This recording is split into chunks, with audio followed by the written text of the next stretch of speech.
Долги хватит.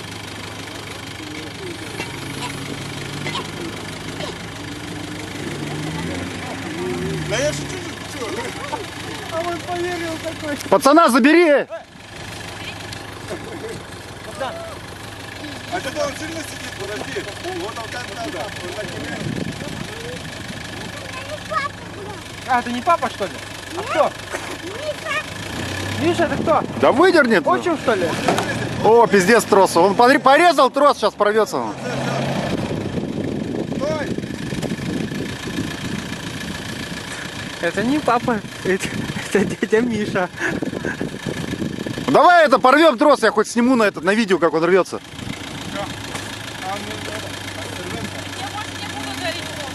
Ну а что его уже измахратили? Что с ним сделать-то? Только выкинуть осталось. Давай,